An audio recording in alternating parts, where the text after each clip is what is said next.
જરા વિચારીએ કે આ વડીલોએ આપણા માટે શું કર્યું હોય. સાહેબ, હું ગામડામાં રહીને મોટો થયો છું. પિતાજી ખેતર ગયા હોય, બિચારા કામ કરતા હોય, ચીભડાની અંદર પેલા કૂણા ચીભડા જોવે ચીભડીમાં, અને કૂણા ચીભડા જોવે, ચીભડા તોડે, ખાવાની તો એને ઈચ્છા થતી હશે, પણ ઘરે લાવતા, ખાઈ ના જતા, સાચવીને ઘરે લાવે કે દીકરા માટે લઈ જવા, નાના નાના બાળકો માટે લઈ જવા જ. બિચારી માં ખેતર ગઈ હોય, સાંજે થાકી પાકી ઘરે આવતી હોય, રસ્તામાં એક બોયડી આવે, પાકા બોર જોવે, ઉતાવળ હોય, કામ કરવાની ઉતાવળ હોય, અને તોય બોયડીમાંથી બોર ઉતારે, પોતાના સાડીના પાલવમાં બાંધે કે ઘરે જઈને દીકરાને માટે લઈ જઈશ, દીકરી માટે લઈ જઈશ. સાહેબ, બાજુમાં પડોશીને ત્યાં કોઈ મહેમાન આવ્યું હોય, સરસ મજાની રસોઈ બની હોય, અને પડોશીને ત્યાં વાટકી વ્યવહાર હોય, એટલે એમને ત્યાં મહેમાન આવ્યા હોય તો એક વાટકીની અંદર, એક થાળીની અંદર, એક થાળીની અંદર થોડી પૂરી, થોડો શીરો, 2-4 ભજીયા, એવું બધું આપી જાય. આ બધી ઘટના હું આપને યાદ કરાવું છું, યાદ કરજો. આ બધું આપી જાય ત્યારે માને પણ ખાવાની ઈચ્છા થતી હશે, પણ પોતાની ઈચ્છાઓને દાબી દે કે નહીં, આ મારે મારા સંતાનો માટે રાખવું જ, અને એના સંતાનો માટે સાચવી રાખે. તો એ વડીલોને આપણે સાચવવા એ આપણી જવાબદારી છે. રાજકોટની અંદર એક પરિવાર, વસંતભાઈ લિંબાસિયા, એ પરિવારના મોભી, એમણે રાજકોટમાં એક બહુ સરસ કાર્યક્રમ કરેલો. એમના બા, એમને જ્યારે 100 વર્ષ પૂરા થતા હતા તો એમના માતૃવંદનાનો એક બહુ જ મોટો પ્રોગ્રામ રાખેલો, અને એની બધી જવાબદારી એમણે મને સોંપેલી. એટલે મારે વારે વારે વસંતભાઈની ઘરે જવાનું થાય આખા કાર્યક્રમની તૈયારી માટે. લગભગ 5-7 વખત હું એમની ઘરે ગયો. મને એક બાબતનો ખ્યાલ આવ્યો કે વસંતભાઈની એક યુવાન દીકરી, એમણે હજી કોલેજ પૂરી કરેલી, એ દીકરીનું નામ હતું દર્શિકા. વસંતભાઈની આ દીકરી દર્શિકા એના દાદીમા જોડે રોજ લગભગ 1/2 થી 1/4 કલાક બેસતી. રોજ એના દાદીમા જોડે બેસે, દાદીમા જોડે બેસે, દાદીમા જોડે વાતો કરે, દાદીમાને હસાવે. એટલા દાદીમા આમ, દાદીમા રે ઓતપ્રોત થઈ જાય. કોલેજમાં ભણતી છોકરી, કોલેજિયન છોકરી, પણ રોજ દાદીમા જોડે બેસે. મેં વસંતભાઈને એવું કહ્યું કે વસંતભાઈ, તમારા બા 100 વર્ષ જીવી ગયા, એમાં દીકરીનો પણ બહુ મોટો ફાળો છે, કારણ કે આ દીકરી બેસે છે, રોજ એની યારે વાતો કરે છે. આપણે વાતો કરતા બંધ થઈ ગયા સાહેબ. વડીલો માટે સમય નથી રહ્યો. તમે જોજો, બહાર નોકરી ધંધો કરતા હોય, કેટલા સમયે આ વડીલો જોડે વાત થાય છે. આમ વિચાર કરીએ જ ખબર પડે.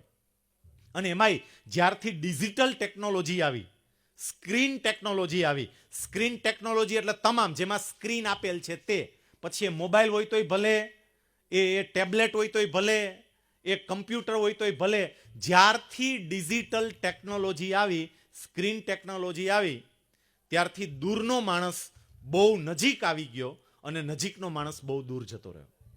દૂરનો માણસ બહુ નજીક આવી ગયો. તમે જુઓ, અમેરિકા વાત કરતા હોય, બોલો તમે કેમ છો ને, મજામાં છો ને, ગમે એની હારે, અને નજીકના જે માણસો હતા એ બહુ દૂર જતા રહ્યા, એમની જોડે એટલી વાતો જ નથી થતી. જરા યાદ કરો જી, અહીંયા જેટલા બેઠા છે ને, થોડા યુવાનોને બાદ કરતા. આપણે નાના હતા, વેકેશન પડે અને સીધા થેલો લઈને મામાને ઘરે ભાગતા, સીધા જ. વેકેશન પડ્યું નથી, કેટલાક તો આગલી રાત્રે થેલો તૈયાર કરે. બોલો, આગલી રાત્રે સીધું ભાગવું જ છે અહીંથી, થેલો લઈ અને મામાની ઘરે જતા રહેતા. મહિનો મામાની ઘરે રોકાતા. મામી બહુ સરસ રીતે સાચવતી, મામા બહુ સરસ રીતે સાચવતા. મારે તમને એ કહેવું છે કે એ મામા કે એ મામી સાથે છેલ્લે ક્યારે વાત થઈ, યાદ કરો. ભૂલાઈ ગયા. નથી મામા હારે વાત થતી, નથી મામી હારે વાત થતી, માસા માસી હારે વાત નથી થતી, ફુવા ફઈ સાથે વાત નથી થતી. જેની જોડે કંઈ સંબંધ નથી એની હારે કેટલી બધી વાતો થાય છે, અને જેની સાથે લોહીના સંબંધ છે એમની જોડે કોઈ વાતો નથી થતી. એટલે મારે કહેવું છે કે આ વડીલોને સાચવો, વડીલોને સાચવવા જેવા જ સાહેબ. રાજકોટમાં જ હું થોડા સમય પહેલા રવિવારે એક મોલમાં ગયેલો. આમ આપણને નાની એવી ઘટના કેટલી મોટી પ્રેરણા આપી જતી હોય છે. એ મોલમાં હું ગયેલો મારા પત્ની અને દીકરા સાથે. તો મેં જોયું, એક ગામડાના બાપા હતા, અને ગામડાના બાપા એટલે આપણો ગામડાનો જ પહેરવેશ, ગામડાનો જ પહેરવેશ. એને ચોયણી પહેરેલી, ઉપર કેડિયું પહેરેલું, અને એ બાપા, એની સાથે એક છોકરો હતો, કોલેજિયન છોકરો, અને એટલો ફેશનેબલ છોકરો હશે, એના કપડા ઉપરથી એની વાળ ઓળવાની સ્ટાઇલ ઉપરથી તમને ખબર પડે કે આ છોકરો કેટલો ફેશનેબલ છે. એ છોકરો પેલા બાપાને લઈ અને મોલમાં આવેલો અને બાપાને બધુંય બતાવે. ગામડાના બાપા પણ બધું બતાવે. જો દાદા અહીંયા બૂટ વેચાય, દાદા દાદા તમે બૂટ લેવા જાઓ તો કેટલા રૂપિયાના આવે? બાપા પૂછે 50 રૂપિયાના. આ તરત કે અહીંયા છે ને 15,000ના બૂટ હોય, 20,000ના બૂટ હોય. એવું બધું સમજાવે. મેં વાત સાંભળી એટલે મને રસ પડ્યો, કારણ કે એક ગામડાના બાપા અને બીજો એકદમ ફેશનેબલ યુવાન. મારી પત્નીને અને દીકરાને એવું કીધું થોડીક વાર તમે અહીંયા બેસો, મને આની હારે આંટા મારવા દો. આ બે જ્યાં જાય ત્યાં બધે આમ પેલી ઇલેક્ટ્રોનિક સીડી હોય, એની મેળે મેળે સીડી ઉપર જાય. છોકરો દાદાને એમ કે જો દાદા જો આ સીડી જુઓ દાદા, જો કેવી ઉપર જાય છે ને દાદા, અમારે તમારે પગથિયા ચડવાના જ નહીં, તમે ઉભા રહો ને ઉપર જતું રહે. ચલો દાદા જઈ. દાદા વળી ના પાડે, ના હો હું એમાં પડી જાવ આમ તેમ. ના પડો દાદા, જો હું એકલો જાવ એમ કરીને પેલા ઉપર જાય, પાછો આવે. હાલો દાદા તમને લઈ જાઓ એમ કરીને લઈ ગયો. મેં લગભગ 20 મિનિટ એ છોકરાની સાથે આંટા માર્યા. પછી એ છોકરાને પૂછ્યું કે બેટા બેટા મારો પરિચય આપ્યો. પરિચય આપીને મેં એવું કહ્યું, બેટા હું ક્યારનો જોઉં છું કે તું આ દાદાની હારે બધે આંટા મારે છે, આ દાદાને બધું સમજાવે છે. દાદા ગામડાના છે અને તું જે આ દાદાની સાથે આંટા મારે છે અને દાદાને બધું સમજાવે છે, દાદાને વાત કરે છે, તે જોયું? બીજું હું તો જોઉં છું કે અહીંથી જે છોકરીઓ આપણી આ નીકળે છે ને બધી, એ તને જોઈને દાંત કાઢે છે. અને એ છોકરાએ જે જવાબ આપ્યો હતો, એ છોકરો કે સાહેબ એ ભલે ને દાંત કાઢે, મારે એની યાર શું લેવા દેવા છે? પછી એમણે કહ્યું કે સાહેબ આ મારા દાદા છે, સાહેબ આ ગામડામાં રહે છે, મારા પપ્પાની રાજકોટમાં જોબ છે, એટલે અમે લોકો તો વર્ષોથી રાજકોટમાં આવી ગયા છે.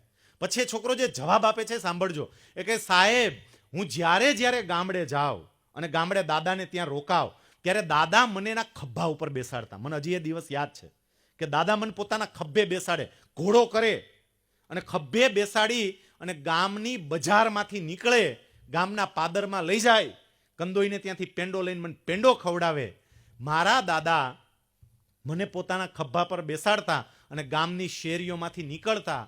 ત્યારે દાદાને શરમ નહોતી આવતી, તો આ દાદાને આધુનિક ભારત બતાવવામાં મને શેની શરમ આવે? મારે બતાવવું છે, મારે દાદાને મુંબઈ લઈ જવા છે, બધું બતાવવું છે.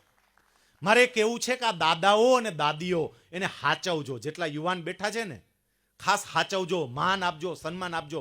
મેં તો કેટલીય જગ્યાએ સાહેબ એવું જોયું છે કે બિચારા વૃદ્ધ ઊભા હોય અને જુવાનિયા ખુરશી ઉપર લાંબા પગ કરીને બેઠા હોય. બોલો, વૃદ્ધ ઊભા હોય, આવું જોયું છે સાહેબ? જરાક કલ્પના તો કરીએ, જ્યાં સુધી મારી કરતા મોટી ઉંમરનો ઊભો હોય, મને બેસવાનો અધિકાર નથી સાહેબ. હું ભલે ને ગમે એટલો મોટો સાહેબ થઈ ગયો હોય, હું ભલે ને સિનિયર ક્લાસ 1 અધિકારી હોય, સિનિયર ક્લાસ 1 અધિકારી સરકારમાં સાહેબ.